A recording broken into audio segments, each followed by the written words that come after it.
Everything you've always wanted to know about real estate, but you just weren't sure who to ask. Today we have a wonderful lineup with Enzo Morales with W.J. Bradley. We also have Megan Orvis with Windermere Homes and Estates. And we have Alicia Sorber Galagos, who is with Two Men and a Truck. Well, hi Enzo, how are you today? I'm doing great, thank you for having me. Absolutely, thanks for coming on the show. So tell me, Enzo, what made you choose mortgages as a career? When I was 25 years old, I bought my first home. I was referred to a specific lender and I chose to find my own instead. So unfortunately, the person that I found was less than ethical and ended up doing a bit of a bait and switch. Did a little number on me, if you will. And after doing extensive research after I'd already bought the home, because I ended up buying it anyway with, the mortgage that I ended up getting, I realized that it was a high trust relationship that I really needed to establish with the lender. Really put a lot of emphasis on that in order to get the product that I was looking for. So in my research, I ended up finding who ended up being my manager at the time, and he recruited me, and it gave me the opportunity to help people, and at the same time, it's a great profession, and now I've been doing it for 12 years. That's so interesting. You kind of took a bad situation and it became your career. That's exactly what it was. It was one of those sour notes in life, and then all of a sudden we saw the silver lining, and I was fortunate enough to get into the industry, and here I am. Wonderful. Now tell me, what makes you different, I guess, to your clients? Every client that I work with, I try to do my best, to the best of my ability, and as my experience has grown in the business, my abilities grow as well. So I use the knowledge, the tools, and any of the resources that we have on hand to be able to advise the client on what they should be doing with regards to their mortgage and their debt structure. We work with them hand in hand during the purchase process, and then after they own the home, we continue to stay in touch with them in case there's ever an opportunity to either help them save additional funds, or if as their life changes and their needs change, we're there to try to help them in supporting them with their mortgage needs. Absolutely. Now, do you have any unique or niche products? I think from a unique standpoint, we have a large gamut of products that we are able to choose from. We have 12 different bank lines or correspondent lines that we utilize, as well as I think it's 13 or 14 different broker sources that we work with. So we have asset dissipation, we work with retirement, we work extensively with veterans, first-time buyers, and then we do a lot of the down payment assistance programs that are available throughout the county. Wonderful. Okay, so you're out there, I'm sure you've seen every situation in the book. What's the biggest mistake that you're seeing buyers making when it comes to loans? I think with the environment that we're in today, we're almost halfway through 2014, rates have been moving around. A lot of people are on the sidelines waiting for rates to drop back down to where they were maybe 12 months ago. I don't know if that's a reality, and I think that a lot of people are playing the waiting game on the rates and are being priced out of the market because values are going incrementally upwards as the year goes by. We're seeing growth in the 5 to 10% range depending on which part of the county that you're in.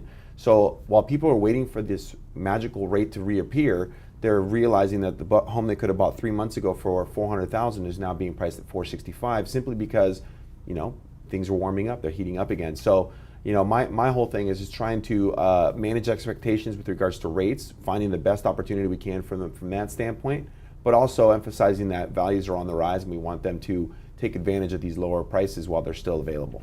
Yeah, I mean, I hear the same thing out there, and how do you think we're going to get this in people's heads that the rates aren't going to go back down again like they did, previously? Is it just education?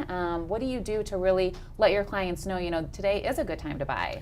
Education is a big part of it. One of the things that we do is we continuously post mortgage updates on our blog. We refer that out to our clients. We send that out to them to make sure that they understand that the rate environment that we saw 12 months ago is probably not going to happen. The Fed has already said that they're going to taper down on their bond buying program, and that in itself is going to have an upward trend for rates. So the education part of it is a big piece. Making sure that the communication channels are open between the borrower and the mortgage lender, the loan officer. Making sure that communication is happening, because a lot of people just make the phone call, pre-qualify, and don't really realize that even though they're pre-qualified at a rate of 4% or 4.25, that as they're looking for their home, rates may be fluctuating. So is making sure that they're touching base, hey, how are things going? What does my payment look like based on today's rates? that sort of thing is always really important for those first-time buyers. So, you know, keeping them on track in that sense. All right. Okay, as we wrap up, what would you say the most top 3 important things would be before buying a home? Number one, make sure that you know what you're getting yourself into from a financial standpoint, as far as the mortgage structure, the amount of debt that you'll be carrying. Number two, working with the right real estate agent. That's key.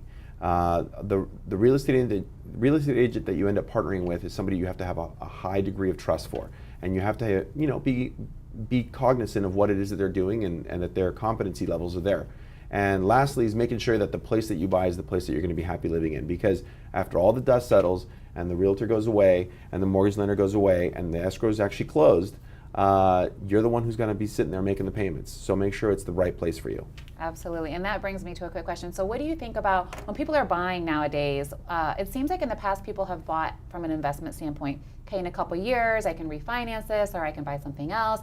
But now are you seeing people more so buying for lifestyle? Like, this is the place where I could see myself staying for long term, raising my family. Maybe they want to live by the beach, so they buy a place toward the beach. Do you see that more so than maybe a few years ago? I think a few years ago, people were, okay, they sensed that it was the bottom of the market and they wanted to get in while they could and maybe leverage some level of growth for future opportunities.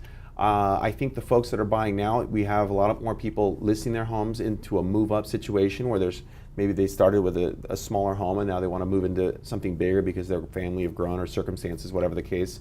But we are seeing that. I'm a big endorser of that sort of a situation. It's like, get what you want. You know, make sure that whatever it is that you're targeting is something that you're going to be happy with in the long run, because you never know what's going to happen with the market. Market may go up, market may go down. You want to make sure that whatever it is that you're tied to is something that, you know, brings you a certain level of gratification when you come home every day. Absolutely, I agree. Well, thanks so much, Enzo. All the information was amazing. Next up, we have Megan Orvis with Windermere's Home and Estates.